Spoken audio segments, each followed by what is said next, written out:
ఓం నమః శివాయ, ఓం నమః శివాయ, ఓం భద్రకాళియై నమః, ఓం భద్రకాళియై నమః, ఓం భద్రకాళియై నమః.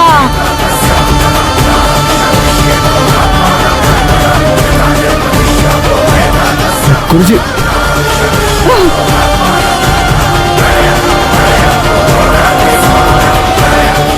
ఏమైందమ్మా?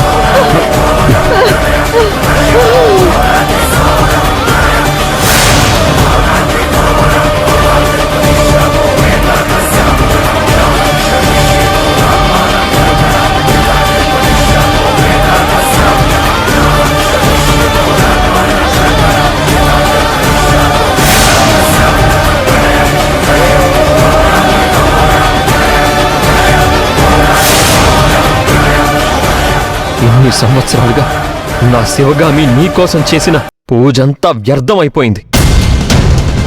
భక్తులకి నీకన్నా కష్టాలు పెట్టే దేవత ఇంకొకరెవ్వరూ ఉండరు.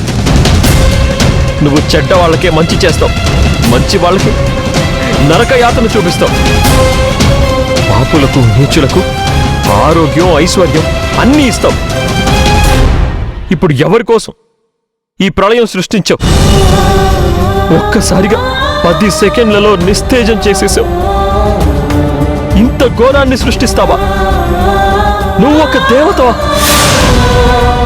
శివగామి ఎన్ని కష్టాలను అనుభవించింది. నిన్ను తలవకుండా ఒక్క పూట కూడా శివగామి నిద్రపోలేదు ప్రశాంతంగా. ఇప్పుడు ఈ విషయం శివగామి ఎలా తట్టుకుంటుంది? ఎలా ఈ విషయం శివగామికి చెప్పాలి? కనీసం ఆఖరి చూపు చూడకుండా చేశావు.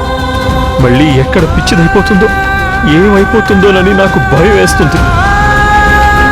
తన బిడ్డ లేదన్న నిజం శివగామికి ఎలా చెప్పాలి? ఎందుకు నీ బిడ్డకి ఇంత చిత్రహింస ఇస్తున్నావు? నువ్వే పెద్ద శత్రువ్వి. ప్రతిరోజు నీకు పూజలు చేస్తుంది కదా, ప్రతి క్షణం నిన్నే తను వేడుకుంటుంది. అలాంటిది ఇదేనా నువ్వు చేసే న్యాయం? ఈ భూమండలాన్ని మోసేది నువ్వేనంట. నా భవానీ నీకు భారమైపోయిందా? నా బిడ్డ ప్రాణం పోతుంటే ఎంత రాక్షసి ప్రాణమైనా కరుగుతుంది. నీకెందుకు మనసు కరగదు? చెప్పాలంటే నువ్వసలు దేవతవే కాదు, నువ్వు రాయివి, రాతి బొమ్మవి, మనసే లేని బొమ్మవి. నిన్ను ఆరాధిస్తే వచ్చేది పుణ్యం కాదు, పాపం. పాపం అంతే.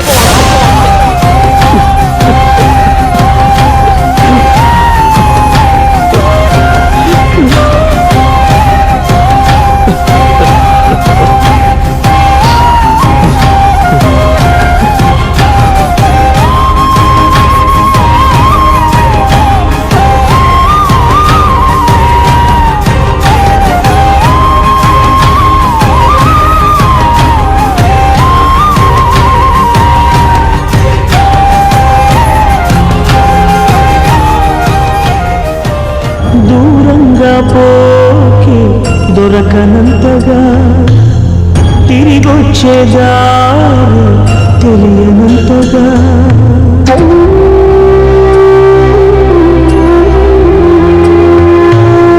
దూరంగా పోకి దొరకనంతగా తిరిగొచ్చేదారు తెలియనంతగా భూమాత ఒడి చేరి నా భారం దించావా, చూస్తూనే చేసారి ఎదపోతే కూర్చోవా, నీ డాడీ రెక్కలు విరిచావా, మెట్టింటికి పంపేదాకాగలేక